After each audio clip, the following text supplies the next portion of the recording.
우리가 이제 조금 더 이야기를 구체적으로 좀 들어가야 될 것 같아요. 그래서 본인들의 발제를 가지고 이야기를 하다 보면 좀 더 구체적이고 공감할 수 있는 이야기들, 우리가 몰랐던 이야기들이 좀 많이 나올 것 같습니다. 첫 번째 발제를 맡아서 해주실 분이 우리 그러니까 김은총 씨가 네. 먼저 좀 해주셔야 될 것 같습니다. 예. 네, 일단 먼저 이렇게 만나 뵙게 된 청년분들과 동료분들 만나 뵙게 되어서 참 기쁜데요. 더욱이 이렇게 최영호 변호사님처럼 스스로가 또 기득권이라고 인정하는 선배님 만날 수 있어서 제가 참 오늘 기뻤습니다. 왜냐면 보통 이렇게 청년 모임에 갔을 때 난 내가 대표하는 청년이라고 하는 것들을 자기 스스로 되게 먼저 더 과신해서 갖는 경우가 더 많더라고요. 근데 본인 스스로 갖고 있는 것들을 그렇게 인정하시면서 오시는 모습이 너무 멋있었습니다. 그래서 저는 그거에 빗대어서 얘기를 드리고 싶은 게 있습니다. 어엿한 직장이라고 얘기하는 사회가 인정하는 어떤 직업, 공직이 되었건 특히나 공직이건 뭐 대기업이건요. 이런 직업을 갖고 있는 이들의 삶은 사실 우리가 굳이 예측하지 않아도 다 알 수 있는데, 저처럼 이 지역에서 지역의 기반을 잡고 프리랜서로서 또 어떤 실험하는 크리에이터로서 지역의 혁신가로서 살아가는 삶에 있어서는 좀 녹록지 않다는 생각을 아마 다들 하실 겁니다. 좀 더 구체적으로 표현을 하자면요, 일단 단순히 이 지역에서 사회적으로 바라보는 어떤 지위라는 것들도 되게 낮고요. 일단 어떤 공연을 가건 어떤 행사를 하게 되었을 때도 일단 좀 행사의 보조격으로 머문다거나 네. 어떤 들러리로 이렇게 다니게 된다거나 하는 경우도 너무 많은데, 실질적인 정책의 지원에 있어서도 구체적으로 저희들을 타겟화해서 커스터마이징된 어떤 정책이 나온다기보다는, 또는 그런 긴 호흡을 가지고 우리를 관찰하고 실험해서 그런 정책으로 나아가겠다고 하는 그런 시도조차도 이루어지지 않고 있다 보니까 실질적인 어떤 정책이나 지원 사업이 되게 허울 좋은 것으로만, 그런 어떤 표어적인 그런 것들로만 머무는 것 같아서 좀 제가 좀 이 지역에서 응원받지 못한다는 느낌, 그래서 10,000명이 넘는 지역 청년들이 지역을 떠나게 될 수밖에 없는 현실에 머물지 않나, 이런 생각들을 좀 하게 되었던 것 같습니다. 그래서 정책 차원에서 생각하셨을 때 저의 삶을 이제 더 앞으로도 풀어내겠지만, 저의 삶과 빗대어서 또 여러분께서 느끼시는 청년으로서 이 지역의 정책, 그리고 이 지역 살이에 대한 것들을 좀 더 얘기해 주시면 감사하겠습니다. 예. 먼저 제가 이런 생각이 들어요. 그러니까 14개 시군의 축제가 굉장히 많습니다. 네, 그 축제 맞습니다. 현장에 이제 사회자로서 서보기도 하고 네, 느끼는 점은 축제의 획일성, 그러니까 연예인들을 대거 부르고 맞습니다. 이름 있는 가수의 공연을 보고, 그렇죠. 그리고 뭐 이제 장터 정도, 이게 이 축제의 특성인가? 그런데 그런 자리에 우리 지역에서 활동하고 있는 뭐 청년뿐만 아니라 굉장히 많은 대중 가수가 있죠. 그렇죠. 물론 인지도는 없습니다. 네, 그런데 그런 분들이 서는 자리는 많지가 않아요. 그러면 말씀하신 것처럼 넘쳐나는 청년 지원과 정책은 많은데, 실제 현장에서 일어나고 있는 그 가운데 중심에 우리 지역의 청년들을, 우리 지역의 문화 활동가, 예술 활동가, 음악가, 가수분들을 왜 섭외하지 않는 것일까? 뭐 이런 이야기와 일맥상통하지 않을까 싶어요. 네, 아마 같은 결이신 것 같아요. 네, 그리고 저도 그렇게 느끼고 있는데요. 핵심은 흥행성이 떨어진다는 이유가 좀 크죠. 그러니까 어떤 우리의 행정 편의적인 어떤 관점에서 어떤 결과물을 내야 되고, 축제니까 그만큼 많은 사람이 와야 되니까 관객 모객을 위해서라도 더 유명한 이들을 큰 돈을 주고 부르지만, 저희는 거기에서 이제 사이드로 구색 맞추기식으로, 또는 여기서 어떤 공간이 조금 휴게 공간으로 좀 비니까 거기에 지역 뮤지션들 싼 값에 불러서 무대 세우지 뭐, 이런 정도의 관점으로 사실은 머물 수밖에 없는 것 같아요. 근데 그 사이사이에는 담당자분들의 어떤 태도나 이런 부분들에 있어서는 온도 차이도 있습니다. 저희들을 인간적으로 대해주시는 분들도 물론 있고 그런 기획을 해주시는 분들도 있지만, 여전히 그분들이 힘을 갖기도 어려울 뿐더러 그 안에서 큰 이미 헤게모니를 장악한 어떤 생각들에 의해서 여전히 그 전통이 계속 이어져 가고 있다라는 것이 좀 많이 안타까운 것 같습니다. 뭐 단순히 아까 말씀하셨던 아까 획일적인 말씀하셨잖아요. 청년 정책도 비슷합니다. 제가 가장 조심해야 되는 게 바로 카피라고 하거든요. 예를 들면 전주의 남부 시장이 유명해지니까 전국의 모든 다 청년몰을 놓는다는 행위. 이런 행위가 어떻게 보면 전주 남부시장을 죽일 수 있는 거거든요. 특색을 잃어버리는 상황들이 많이 오거든요. 뭐 청년 정책에서는 다양한 문제들이 있는데 제가 보는 가장 큰 문제는 총액에 대한 문제가 있어요. 총 물량에 대한 문제가 분명히 있습니다. 왜냐하면 전라북도에 지금 제가 알기로는 노인 인구수가 40만이 좀 못 되거든요. 청년 인구가 한 44만 됩니다. 제가 알기로는 노인 예산이 1조가 넘거든요. 청년 예산은 솔직히 말해서 추산하기가 좀 어렵습니다. 실과별로 다 흩어져 있어가지고 근데 제가 볼 때 우선 나와 있는 건 한 22억 정도 되는데 싹 끌어봤자 100억이 안 될 것 같아요. 그러니까 총량에 대한 문제는 분명히 있다. 아, 차이가 많네요. 예, 그리고 카피율이 너무 높다. 실제로 서울에서 성공한 청년 지원 사업을 지역에 갔다 논다 한들 그 인프라와 성격과 대상자의 특성이 모두 다른 상태에서 과연 성공할 수 있느냐라는 게 저희 늘 물음표거든요. 그렇기 때문에 전 실험이 필요하다라고 말씀을 드리는 거예요. 단순히 물량 외에도 문제가 있지만 이런 시스템적인 문제가 있어 사실 좀 안타깝긴 합니다. 기본적으로 노인 예산과 청년의 예산의 차이가 너무 많이 차이가 나고 예, 그래서 저희가 언젠가 한번 발제할 때 그런 말씀했죠. 인구 대비로 예산 주자. 어차피 인구 대비로 예산 받는 거 아니냐. 인구 대비로 예산을 주면 아이들도 투표권 없는 아이들을 위해서 교육 예산 늘릴 수 있을 거고 적절하게 갈 수 있지 않냐. 무조건 투표에 은해서만 예산 배분이 되지 않는 건 아니냐. 물론 단순히 이렇게 생각할 문제는 아니지만 그러면 이렇게 한번 반문을 해볼 수 있잖아요. 사실 그동안에 청년 20대 30대 투표율이 굉장히 저조했고 무관심 내지는 무투표로 이어졌기 때문에 네. 기성 정치인들이 보기에는 4년에 한 번 돌아오는 선거 때 역시 노인분들의 투표율이 굉장히 높거든요. 그렇습니다. 그분들에게는 네. 어떤 정책을 어떤 지원을 한다는 공약이 나오면 대부분의 지지를 받게 마련입니다. 그런데 네, 청년들은 물론 청년들에 대한 지원과 정책이 미비한 부분도 있었지만 청년들의 적극적인 정치 참여도 이것들을 바꿀 수 있는 그런 힘이 되지 않을까 이런 생각도 해보고요. 그러니까 어항으로 비교하자면요. 어항 자체가 이 청년들이 살기는 어려운 어항이라는 거죠. 지역이. 그런 상황에서 왜 그 시간에 이 투표를 하러 오지 않아 이런 느낌을 좀 받는 거예요. 그러니까 이미 시스템은 갖춰져 있고 그들의 편의에 맞춰진 시스템의 어항에 살고 있는데 거기에서 저희는 적응하지 못한다고 부적응자 또는 이탈자 또는 루저가 되는 거죠. 그러니까 지역에서 산다는 것 자체가 패배자가 되기 때문에 그들 자체가 이 지역에서 사는다는 것이 유쾌한 일이 아닌 겁니다. 이미 그렇기 때문에 이탈을 할 수밖에 없는 거고요. 저는 그거를 이제 극복하고자 해서 노래로 메시지를 전달하고 싶지만 그조차도 어떻게 주목받긴 쉽지 않은 것을 보면서 무기력함을 느끼는 겁니다. 그럼에도 불구하고 분명히 해야 되거든요. 왜냐하면 이번에 서울하고 부산에서 2030의 비난을 받으면서 대한민국의 대선에서 청년의 역할이 더 커졌거든요. 재보궐선거를 말씀하신 네, 거고. 맞습니다. 예. 네.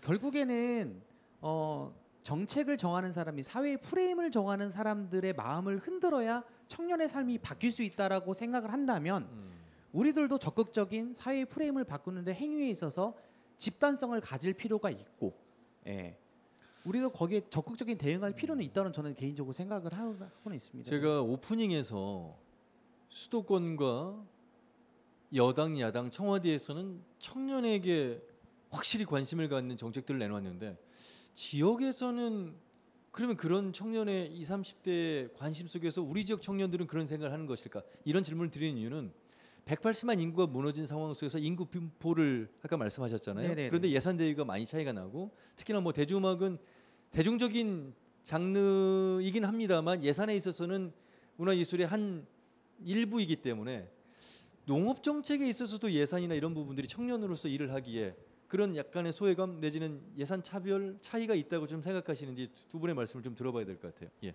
유지혜 씨. 저도 이제 농부다 보니까 한 번씩 이게 접하기도 하고 농업에 관련돼서 많은 기사들을 찾아보는데 뭐 정부 예산 뭐 오늘도 오기 전에 한번 자료를 찾아봤어요. 근데 전라북도에서 뭐 농업 뭐 직불금 뭐 사상 최다라고 말씀을 하시는 기사를 봤는데 실질적으로 저희들이 느끼기에 체감하는 거는 낮다라는 거죠. 그리고 저 역시 이제 뭐 지금이야 어느 정도 뭐 그냥 진짜 풀칠보다 조금 더 그냥 아기 키우고 살 정도로 이제 하고 있는데 초창기 때 늘 말씀을 드렸던 부분이 그런 부분이었거든요. 청년들한테 이제 막 기어 다니는 애한테 너 뛰어라라고 하면 그냥 너 하지 말라라는 거밖에 되지 않냐. 이런 방법도 있고 이런 방법도 있으니 준비를 하세요라고 조언을 해주시는 게 좋지 안 돼라고 해버리면 그거를 누가 듣고 일어서겠냐라고 하는데 뭐 지금까지 저도 뭐 정부 지원금을 안 받았다가 이제 저도 정부 지원금을 한 번 받았거든요. 근데 그게 그럴 수밖에 없겠더라고요. 왜냐하면 젊은 그 이제 행정에서는 당연히 절차라는 것도 필요하고 결과라는 걸 내야 되기 때문에 청년들한테 기회가 주어지지 않아요. 솔직히 말씀을 드리면 어떤 지원 사업이 내려왔다. 예. 공고를 띄웁니다. 그러면 그거를 보고 접수를 하게 되면 안 된다는 거죠. 왜? 청년들이 무슨 담보가 있을 거면 청년들이 무슨 재산이 있을 거면 조건이 좀 까다롭다는 말씀이세요? 그렇죠. 비현실적이고? 네. 그러면 그게 그러니까 외부에서 봤을 땐 그렇게 보이는 거죠. 아, 받은 사람이 또 받고 받은 사람이 또 받고 이렇게 말씀을 하는데 이제 저도 그 세계에 들어가 보니까 알겠는 거예요. 무담보인 거죠. 그러니까 뭐 미국 같이 청년들에게 기회를 주고 무너지면 또 기회를 줘야 되는데 저희 나라는 성과로 보여지기 때문에 한 번 이게 뭐가 안 나오면 그래 너는 끝. 근데 받은 분이 또 받는 이유는 그분은 요건이 갖춰진 거예요. 그러니까 뭐 정부나 아니면 지자체에서는 그분들한테 주는 게 솔직히 편한 거죠. 은행에서 저희가 대출을 받을 때 향후 가치를 생각하고 대출해주지 않습니다. 그렇죠? 전년도의 매출, 전년도의 수익을 가지고 대출해 줍니다. 어찌 보면 청년에게 지원하는 지원금이나 보조금도 앞으로의 향후 가치를 바라보고 지원을 해줘야 되는데 그 절차도 까다롭고 조건도 까다로워서 현실적이지 않아서 오히려 그 지원을 다른 사람이 가져가는 경향이 더 많다. 그러면 해가 거듭날수록 그래도 가져갈 수 있는 청년들이 좀 많아져야 되는데 그렇지도 못한 현실입니까? 그렇죠. 왜냐하면 그거는 이게 제가 제일 안타까운 부분은 뭐 여기 이제 공직에 계시는 분도 계시지만 인사이동이 너무 많이 빨리 이루어지고요. 그게 가장 큰 문제예요. 어떤 뭐 사업이 내려왔다 그러면 공무원이 그걸 몰라요. 죄송하지만. 그러면 저희가 정보를 알아다가 이런 게 있습니까? 그러면 모르겠는데요. 그러니까 그게 어찌 보면 공무원들의 의지인 거예요. 저도 솔직히 이제 김제시에서 한 공무원의 의지로 저는 정부 지원 사업을 받았거든요. 근데 그런 의지가 없으면 솔직히 어렵다는 거죠. 최근에도 어떤 사업을 받으려고 했는데 솔직히 화가 난 부분이 어떤 거였냐면 처음부터 요건이 주어지지 않으면 지원을 하지 말아라고 해야 되는 게 맞는데 희망 고문인 거예요. 저희가 알아서 할 테니까 한번 지원해 보세요. 해서 어떻게든 서류 맞아서 내니까 죄송합니다. 요건이 안 맞네요. 그러니까 이런 것들이 청년들에게는 우리를 무시하나? 이렇게 받아들여질 수밖에 없고 저는 오히려 그게 오기가 생기거든요. 아 그래? 그럼 내가 더 열심히 해서 했는데 그렇게 오기가 생길 만한 청년들이 솔직히 없다라는 거죠. 아까 말씀하신 것처럼 비빌 언덕이 있어야 되는데 비빌 언덕이 없으니까 뭐든 다 좌절하는 거거든요. 그러니까 진짜 그 말대로 청년들에게는 그래 너 잘할 수 있어. 지금 실패해도 좋아. 근데 또 해봐. 이래야 되는 건데 한 번 실패했어. 그래 너는 안 돼. 그러니까 아까 여기 김은충 씨 말씀하신 것처럼 전라북도에 태어나서 살고 있으면 아 그래 너는 이 지역을 지키고 되게 훌륭하다라고 하는 게 아니라 진짜 패배자로 봐요. 아 수도권에 못 가니까. 그래서 저는 처음에 농사를 짓기 시작할 때 저희 부모님이 처음에 제안을 하셨어요. 너 나랑 농사 짓자. 오케이. 근데 시간을 좀 주세요라고 했던 건 대학도 졸업하고 유학도 갔다 오고 직장 생활도 해보고 들어오겠습니다라고 했어요. 그 이유인즉슨 아마 다들 아실 거예요. 대학 못 나와서 농사 짓나 봐요. 그래서 저 대학 나왔는데요. 그러면 그분들이 놀라세요. 왜 대학 나왔는데 농사 지세요? 취업을 못했나? 네, 그러면 이제 직장 생활 못하니까 농사를 지시나 봐서 저 직장 생활도 했어요. 그럼 직장 생활 했는데 왜 농사 지세요? 중국 유학도 갔다 왔어요. 왜 유학까지 갔다 와서 농사 지세요? 이렇게 말씀들을 실제로 하세요. 하신 말씀이 다 유지혜 씨 이야기잖아요. 네, 맞아요. 그런데 그런 거는 농사 짓는데 어떤 절대적인 경험이 필요해서가 아니라 남들이 바라보는 시선. 네. 마치 강주만 교수님이 지방은 식민지다 책을 쓰셨으면 지방이 지방을 무시하고 지방이 지방을 죽이는 맞아요. 그런 행태가 농업에서도 나타나고 지역에서도 나타난다는 말씀이시잖아요. 심해요. 정말 많이 심해요. 저는 근데 그 아까 공무원의 의지가 있어야만 청년 지원금을 받을 수 있습니다. 오기로 그래서 제가 더 준비해서 받았습니다. 네. 이런 말씀하셨잖아요. 네. 모든 공무원들이 다 의지를 가지고 일하지는 않잖아요. 그리고 의지대로 일을 하지 않아도 되는 정책과 시스템이라는 게 있는데 이제 초년생인 우리 김현지 씨가 이런 얘기를 들으면 아 저는 안 그럴 겁니다 이런 생각을 하실 것 같으면서 어떤 생각이 드세요? 행정이 굉장히 중요한 역할을 할 것 같다는 그런 생각도 하실 것 같은데. 네, 저 방금 아나운서 분께서 말해주신 것처럼 저도 저는 그러지 말아야겠다 이런 생각도 되고 좀 더 교훈을 받는 것 같은데요.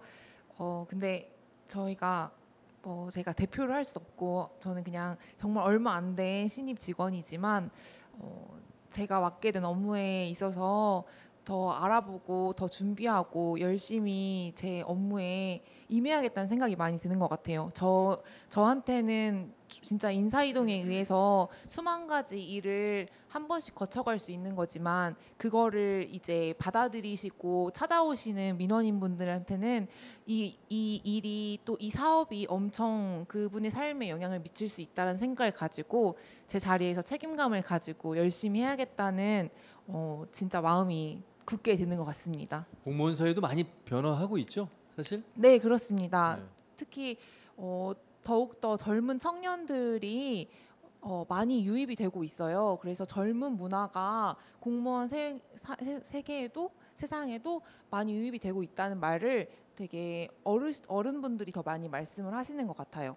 갈수록 또 공직자의 뭐라고 해야 될까? 티오를 더 많이 낸다고 해야 되나? 그러면서 젊은 분들이 많이 유입되면서 문화도 조금씩 차츰 변하고 있는 것 같습니다. 아까 최영호 변호사가 되기 이전과 이후에 변호사님 하면서 이제 부르는 호칭부터 대우가 달라졌다고 하잖아요. 네. 행정에서도 농업에 임하시는 분들이 민원으로 오셨을 때 그런 바라보는 시각이 왜 의지로 이루어져야 되는지에 대해서 오히려 반문을 한다면 네.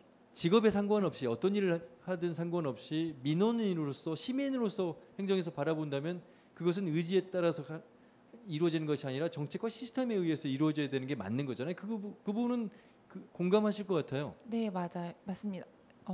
시스템과 정책에 의해서 이루어지는 것도 맞지만 또 거기에 더해서 또 담당하시는 분들이 또 더욱더 의지를 발휘한다면 그 정책과 시스템이 올바르게 쓰일 수 있으니까 저도 네, 그 부분을 기억하면서 업무에 임해야 될 것 예, 같습니다. 이제 뭐 제가 개인적으로 생각할 때는 좀 몇 가지 문제가 있는데요. 우선 시스템적인 얘기를 하자면 저번에 어떤 분이 그러시더라고요. 왜 체감률이 안 올라가냐? 청년 정책들이 많은데 저는 절대적으로 문화적 차이가 있다. 왜냐하면 젊은 세대 그 소위 말해 청년층들은요 정보를 찾아본다라는 문화가 우선 없어요. 우선 그 기성세대랑 다릅니다. 왜냐하면 필요한 정보가 모두 다 저희는 휴대폰을 통해 다 받아봅니다. 심지어 헬스장까지도 독서실까지도 모든 예약 시간을 다 받아보는 문화에 이미 너무 익숙해져 있는 세대인데도 불구하고 실제로 지금 정보를 제공하고 있는 뭐 행정이라든 다양한 데에서는 정보를 찾아야만 볼 수 있는 거거든요. 그러니까 여기서 이제 많은 정책이 있는 것 같은데 청년들은 정책이 없다고 말하는 이유가 제가 볼 땐 그런 거거든요. 그러니까 그거를 이제 의지로 보느냐 이럽니다. 많은 정책인데 왜 청년들 안 와? 하는데 이 청년들한테 물어보면 뭐라고 하냐면 도대체 뭘 하는데요? 이렇게 물어보거든요. 그런 거 보면 정보가 정확히 전달되지 않는 거예요. 그러니까 여기에 대한 부분들도 지금 우리나라가 저는 충분히 빅데이터라든지 이런 걸 구축할 수 있는 세대라고 생각하거든요. 살면서 꼭 한 번 동사무소 가야 됩니다.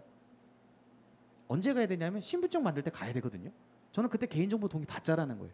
그러니까 지금 이건 청년 정책 같아 보여요. 그런데 이 사람들이 나이를 먹으면 언젠가는 중년 정책이 되고 노년 정책이 되는데 그 나이에 맞는 정책들을 정보를 제공해 줄 수 있다라는 게 제 생각이거든요. 그러니까 이미 세상은 변했고 시대가 변했는데 우리는 그 시스템을 옛날 시스템 그대로 다 적용하고 있다라는 생각이 들거든요. 그러니까 변할 필요가 좀 있다. 지금 문화에 맞춰서. 행정에서 지원의 방향과 시스템 좋은데 이걸 받아들이는 청년 입장에서 보면 수용자 입장에서 보면 약간의 괴리가 좀 있는 부분. 네, 전달되지 않는다. 이것들은 어렵지 않게 소통할 수 있는 거 아닙니까? 네, 그런데 이제 그거를 이제 시스템화하는 과정에서 이제 그거를 정책화하겠다 하는 논의하는 과정들 이런 과정들이 청년들의 또 세대적 특성하고 좀 맞물리는데요. 청년들의 세대적 특성은 사실은 오래 기다리지 못합니다. 아니 근데 행정에도 연지 씨 같이 젊은 세대가 항상 어느 조직이나 다 입사를 하잖아요. 그러면 그 상대가 인사의 분야는 다르지만 그 분야에 맞는 청년 세대가 함께 이런 회의를 통해서 논의할 수 있고 수렴할 수 있잖아요. 실제로 한 가지의 의견이 정책화돼서 예산까지 내려오는데 도장을 몇 개를 받아야 되는지 아시나요? 제가 볼 때 10개 이상 받아야 됩니다. 10개 이상 받아야 됩니다. 그러니까 어른들은 쉬운 거예요. 왜냐하면 이런 지방소도시에서 딱 한마디 하시거든요. 단체장 만나러 갈게요. 우리는 늘 행정 얘기할 때 민원의 원스톱 서비스 그래서 행정에 가면 모든 것들이 한 번에 이루어진다 이렇게 이제 이해를 합니다만. 근데 이제 그게 이제 현실적인 괴리가 분명히 있는 거죠. 그러니까 이게 답답함들이 있는 거죠. 근데 그런 것들이 이제 제가 볼 때는 시간적인 좀 요소들이 좀 필요할 거라고 생각하고요. 예, 좀 그런 문화적 차이가 좀 있다. 개인적인 생각이고 아까 뭐 사회적 인식 문제도 얘기가 나왔는데 저는 그렇습니다. 의사의 칼질하고 요리사의 칼질하고 소득의 차이는 있을 수 있지만 시선의 차이는 있으면 안 되거든요. 그게 올바른 세상이라고 생각을 하거든요. 그런데 이 시선의 차이 때문에 청년들이 떠나는 겁니다. 제가 만났던 청년들이 어떤 말 하냐면요. 서울 가서 라이더 하는 건 안 창피하답니다. 근데 지역에서 라이더 하면 친구 엄마한테 전화 온다. 배달 기사님을 라이더라고 이제 부르니까. 예. 네 아들 라이더 하더라. 한다는 거예요. 그래서 부모님이 그런데요. 대도시 가서 하라고.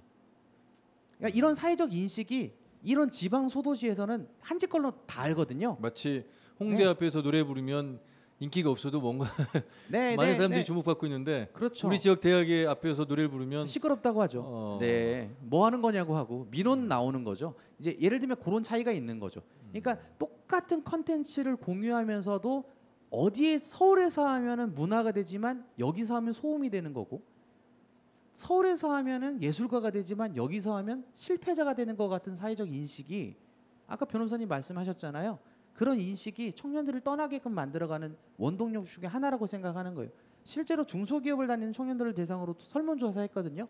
소득의 차이보다 더 큰 심한 차이가 사회 인식적인 차이. 이제 그 부분은 뭐 잠시 후에 또 네네네. 이야기를 나누겠지만 사실 이제 그 김은총 씨의 발제의 내용은 청년들이 원하는 지원 정책 우리에게 오지 않습니다라는 그 내용의 발제여서 행정에 대한 이야기를 농업과 더불어서 말씀을 나눠봤는데 최 변호사님 어떻게 들으셨어요?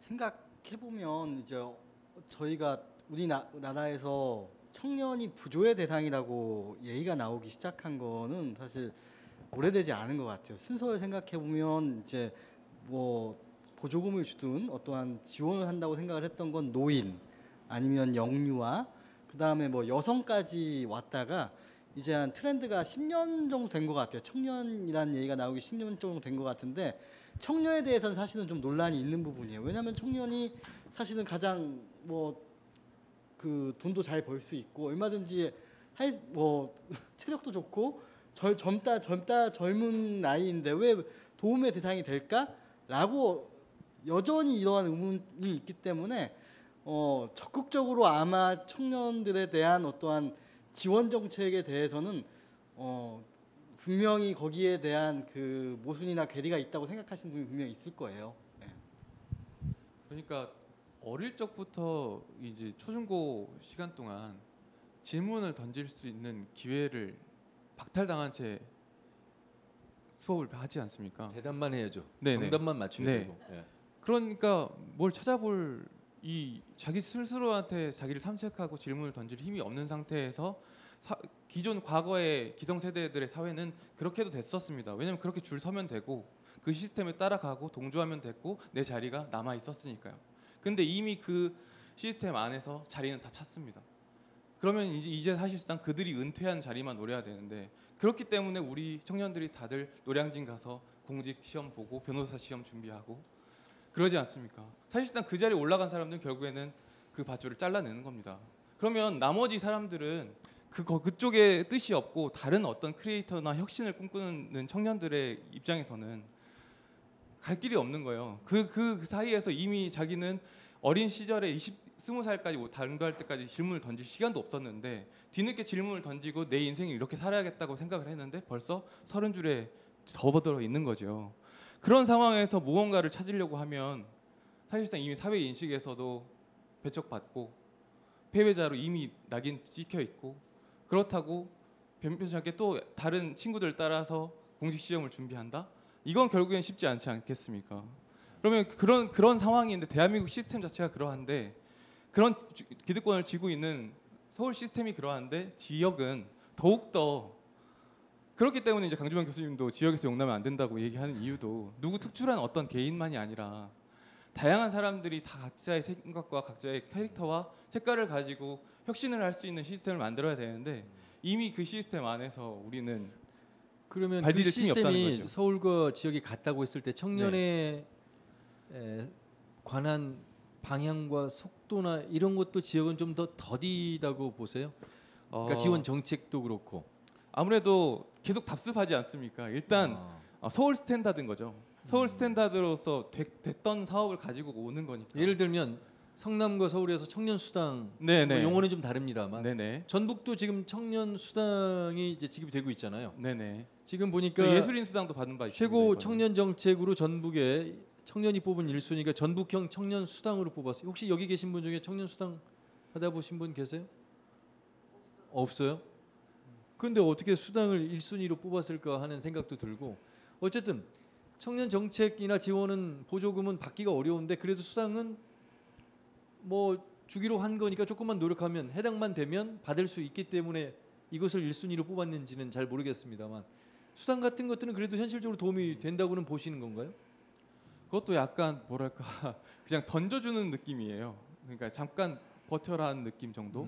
나는 이미 더 내 기득권 세력은 확고하게 있으니 이걸 계속 유지하기 위해서는 뭔가 우리도 변화하고 있다고 하는 제스처는 던져야 되니까 너희들 이렇게 좀 줄 테니 조금만 덜 징징댔으면 좋겠어라는 느낌을 좀. 그럼 여섯 분은 지금의 현재 직업 이전부터 시작해서 청년으로 전북에서 살아오면서 전북이나 14개 시군에서 지원하고 있는 지원금, 보조금, 어떤 수당 이런 것들을 한 번도 신청해서 받았거나 아니면 주는 수당을 받아본 적이 그러면 없는 그런 상황인 거예요? 아니면 그런 걸 몰라서 못 받으신 건지 알아도 못 받으신 건지도 좀 궁금해요. 우선 저 같은 경우에는 이제 정부 지원금 사업을 받아서 체험장을 지었는데 그 이제 청년분들에게 조금 말씀을 드리고 싶은 건 네네. 아까 이제 대표님께서 말씀하셨다시피 저희들은 정보를 찾아서 보질 않잖아요. 그냥 가만히 있으면 이렇게 문자가 오는 시절인데 우리도 솔직히 좀 변해야 될 필요성을 솔직히 저도 느꼈어요. 저도 이제 30대 중후반이 되면서 이제 청년의 그 시기를 지나왔는데 지금 생각해 보면 뭐 꼭 뭐 공무원이 됐던 높은 사람한테 가서 아부하라는 건 아니지만 지속적으로 내가 뭘 하고 싶은지는 자기가 세웠으면 이렇게 좀 말씀을 드린 필요는 있더라고요. 그러니까 뭐 정책이 있다고는 하지만 우리가 모른다고 하는데 솔직히 공무원들도 똑같아요. 수많은 사람들이 있고 수많은 농업인들이 있는데 저분이 무슨 생각을 가지고 있는지 모르는 거예요. 그러면 기회가 된다라고 하면 그럴 기회가 많지는 않겠지만 그래도 나는 이런 걸 하고 있는데 앞으로 이런 사업이 좀 있었으면 좋겠습니다라고 지속적으로 말씀을 하면 그분이 기억을 하고 계시다가 그런 비슷한 사업이 나오면 기억을 한다라는 거죠. 그러니까 그런 부분 우리도 솔직히 좀 노력해야 될 부분 그 수많은 경쟁자들 중에서 그걸 하려면 우리도 좀 노력해야 될 필요성을 좀 있고 저도 이제 뭐 예전에 지금 이제 청년 농부들에게 그 창업 청창농이라고 해서 월급 개념으로 나와요.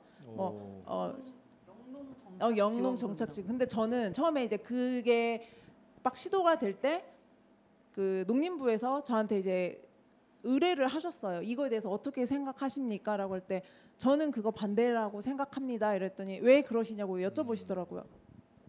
근데 이제 모든 상황이 다 다르겠지만 청년 농부를 놓고 봤을 때 그 뭐 이제 막 3년 차까지 주거든요. 근데 제가 알고 있는 그 3년 차는 솔직히 받지 않아도 돼요. 정말 중요한 건 3년 차 이상, 그러니까 5년 차, 7년 차가 저도 생각할 때 그 시기가 제일 힘들었던 것 같아요. 그러면 그 친구들에게 지원을 해주는 게 저는 볼 때 맞는 것 같다. 왜냐하면 농업에서 청년 농부들이 유입되는 게 뭐 진짜 이렇게 직장 생활하다가 너 한 달에 100만 원 줄 테니까 시골에 내려올래 그러면은 혹시 내려오시겠어요? 안 내려와요. 그러면 그건 누구한테 돌아가냐? 종전에 이제 부모님이 농사를 짓고 있는 후계농 이런 친구들에게 돌아갈 확률이 높아요. 근데 그 친구들은 벌써 그 한국농수산대라는 데를 다니고 있어서 거긴 국립대다 보니까 벌써 1차적으로 지원을 받는 그렇죠. 거죠. 근데 네. 그 친구들이 다시 이제 가업에 뛰어들면서 독립 경영을 하면 그 친구들이 다시 또 지원을 받는 거죠. 네. 그러면 순수 귀농하거나 순수 농업을 통해서는 네. 한계가 역시 좀 많이 있다 이런 말씀이시죠. 그렇죠. 왜냐하면 그 100만 원 받겠다고 내려왔는데 농사를 지을 때 그냥 몸만 갖고 지을 수는 없잖아요. 기본적인 토지도 있어야 될 건데 토지도 또 이게 시골 분들은 외지인들에게는 잘 안 주시려고 해요. 임대 맞아. 네, 예. 그러면 이게 어떻게 돌아가냐면 후계농 혹은 가업농한테 돌아갈 수밖에 없으면 누구 집 아들이야. 그렇죠. 농수산대 나왔어. 네네. 농사지로 왔어. 네네. 그러면 그 어. 친구들이 또 받게 되는 거죠. 그러면 실질적으로 필요한 사람들에게는 이게 돌아가지 않는다라는 거죠. 근데 저도 주위에 이제 농부들에게 물어보면 진짜 3년 차에서 딱 7년 차 이 시기를 잘 건너야 10년 차가 되는데 여기서 무너지는 친구들이 정말 많아요. 그러니까 허리가 튼튼하지 않다라는 네. 거죠. 최정현 씨는 어떠세요? 같이 농사 일을 하고 계시는데. 아, 네, 저도 사실 정착 지원금을 안 받았거든요. 왜냐하면 1년에서 3년 동안은 돈이 있어요. 네. 예를 들어서 저 같은 경우에도 회사 생활을 하고 이렇게 귀농을 했기 때문에 어느 정도 이제 돈을 가지고 내려오거든요. 근데 3년까지는 괜찮아요. 근데 3년이 지나고 나면 돈이 떨어지기 시작하거든요. 그래서 영농 정착 지원금은 이 3년이 지난 이후부터가 진짜 가장 중요하다 생각하거든요. 근데 아까 말씀하신 이 전북형 청년 수당에 대해서 제가 조금 알아봤는데요. 이게 지원 대상자가 되게 한정적이에요. 예를 들어서 뭐 중소기업, 제조업, 그리고 중소기업, 정보통신업, 농업, 임업업 그리고 이런 것들도 다 1년 이상 그거를 유지해야만 받을 수 있거든요. 근데 예를 들면은 5인 이상 되는 중소기업이라고 이야기를 하는데 저 같은 경우에는 그런 데는 사실 필요가 없다고 생각을 하거든요. 왜냐하면 어느 정도 급여 수준도 될 뿐만 아니라 5인 이하는 되게 영세한 곳들이잖아요. 그러다 보니까 급여 대신에 어느 정도 그런 분들한테 더 줘야 된다는 게 맞다라는 생각이 드는데 힘든 데서 일하다가 나 그냥 그만둘래 이런 일이 되게 빈번하게 발생을 하게 된다라고 생각이 들거든요. 그리고 문화예술 같은 경우에도 한국예술인복지재단으로부터 예술 활동을 증명받은 청년인데 이런 거 증명받기가 되게 힘든 걸로 알고 있어요. 예를 들면은 무슨 세종문화회관에서 이런 큰 전시에서 전시를 뭐 해야 된다. 뭐 이런 것들도 있고 솔직히 저희가 기획전 같은 거는 이제 운영을 할 수가 있잖아요. 그런 친구들도 예술인이거든요. 근데 어디 공모전에 해서 무슨 상 이상 받아야 된다. 그러니까 이게 장벽이 너무 높다라는 거예요. 그래서 이런 게 아까 되게 만족도 조사를 했을 때 높게 나왔다라고 얘기를 하셨는데 제가 볼 때는 이 수당을 받은 사람을 대상으로 조사를 하신 것 같아요. 네. 그래서 이게 올바른 수치인가라는 생각도 들고 이 전북형 청년 수당의 이 지원 대상자를 조금 늘려야 될 필요는 있다. 수정될 필요는 있다라는 생각이 조금 듭니다. 네. 예. 자, 김은총 씨가 먼저 발제를 해주셨는데 가수로 활동하고 문화기획자로 활동을 하는 데 있어서 전북에서 지원하고 있는 청년 지원이 있지만 현실적으로 받기 어렵고 또 받음에도 불구하고 어려운 현실이다 이런 말씀을 좀 해주셨습니다. 첫 발제에 대해서 각자들 하실 말씀이 많아서 이제 많은 시간을 하려고 했는데 혹시 관련해서 하실 말씀이 있으시다면 하시고 아니면 두 번째 발제로 좀 넘어갈까 합니다.